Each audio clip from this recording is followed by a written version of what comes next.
What's good, y'all? So I have my friend Arthurine here. Hi. Tell them a little about yourself. Okay, I'm second year student at OnRU. I'm studying criminology and I turned 20 in April. Jeez. April babies. Alright, so we have a topic for today. It's kind of interesting, I think. Yeah. It's like, should religion deter you from dating somebody? Okay, so I'm Seventh-day Adventist and I go to church on Saturdays, and one of our biggest things is that from Friday sunset to Saturday sunset, we don't work, none of that stuff. Yeah. So like, no school, nothing. It's like, that's our day of rest. Okay. Which is actually really blessed when you think about it. But so like as a kid, my parents were like, or my mom at least was like, stay in the church with the guys that you date, because it's a lot more difficult having to explain your beliefs to another person rather than someone who's already accustomed to it. The problem that we had as girls is that the guys in our church were waste.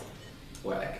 Waste man's the just epitome of stupid. So it's just like we began to like go outside of the church, and that didn't help. So we're just, I don't think it should deter you. I just think that you really have to consider how important it is to you. Because for me, my religious beliefs and my relationship with God is really important to me, and I don't want that to suffer while I'm in a relationship.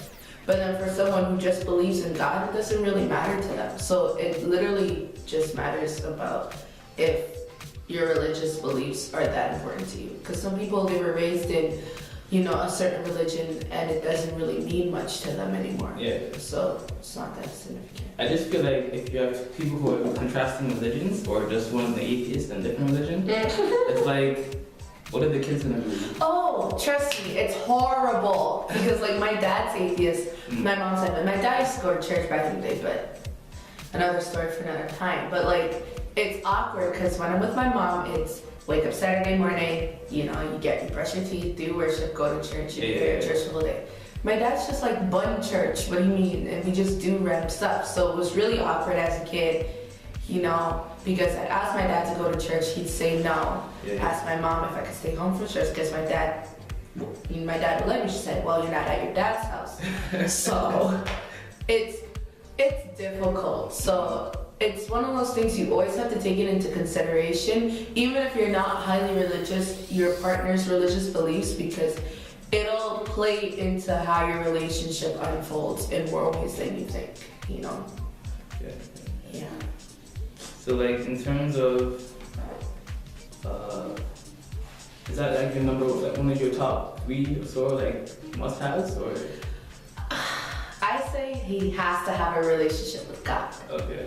Just because when you have a real relationship with God, your mindset is different. Because like, once again, there are guys in my church, not the physical church I go to now, just generally of my denomination, who have absolutely no sense. So then it's just like, am I gonna go based on my denomination, or am I gonna go based on the relationship that person has with God? So for me personally, it's a preference if we're of the same religion or of the same denomination, but what I really look for is the relationship with God. Okay. Yeah. Cause like I was thinking about it, isn't it kind of the same thing about saying your partner smokes, or they smoke weed or something like that? Yeah. Kind of like the same thing? That's the thing, it's just like their habits begin to influence you. So it's just like you need to make sure that the habits that they have, you're able to tolerate. Because somebody's beliefs are gonna be, elevated, and somebody else's are gonna be suppressed. Somebody's also always gonna be influenced. So like it can work one way, where I've seen a lot in my church where like one person brings another person into the church, and then like they get married and their family comes and all that good stuff.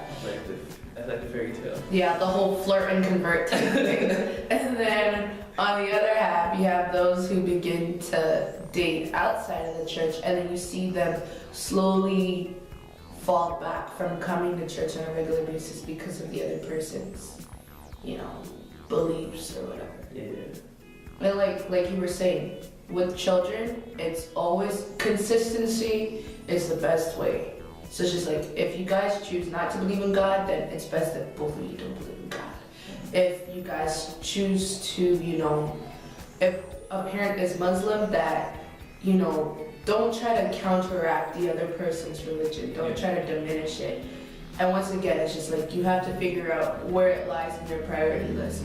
Because some people, they'll date whoever the hell they want. It doesn't really matter to them. And other people, they're just like, I'd rather someone who's similar to me, which makes sense.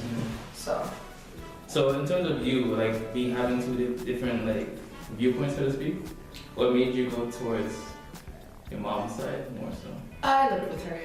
Okay. I lived with her. So I kind of didn't really have a choice. Okay.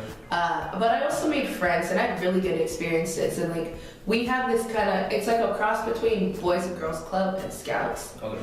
Called Adventurers from junior kindergarten to grade 4. Yeah. And then Pathfinders from grade 5 to grade 10. So I had, a good 12 years of schooling with my friends. And then on top, VBS and Sabbath school and all these other things that we had. So just I had things to keep me interested. And then when I was 16, I went away for the summer. And that was my first ooh, you don't have to go to church if you don't want to. And I just found myself live streaming every week because that's what I knew and that's what I was most comfortable with. So I leaned more towards her just because obviously I lived with her. And when I was with my dad, even when we were out on Saturdays, I'd still think about being in church. Felt a little bit guilty. Yeah, it was weird. It was bittersweet type thing.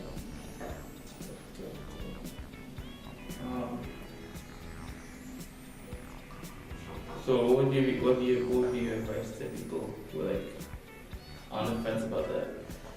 Honestly, you really have to think about what's most important to you.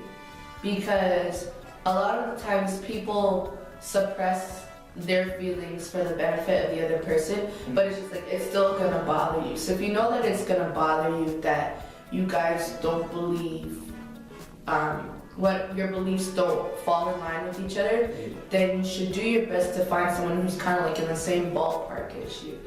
But then, for some people who don't care, fam, do you, But you gotta really figure out. For me, I know it would bother me if my boyfriend didn't believe in God. So I know that when I am searching for, when the time comes that I begin to search for the type of guy that I want to be with, I know that this is something I look for because I know deep down it would bother the hell out of me if he wasn't in a relationship with God. That's about it. I think we've done facts, spinning bars. She always has some really good opinions. So you want to follow her on Instagram, I have her stuff below. If you do anything else like poetry or anything. Well, I have a blog, so I guess we'll just put all the links at the bottom. Okay, dope. What's with your blog? So it's a devotional blog actually. So I write devotions, post them on the blog or post them on Facebook, and then just different thoughts of the day and stuff like that, just to keep myself motivated and other students motivated. Dope. I hope y'all enjoyed this video, and God bless. Much love.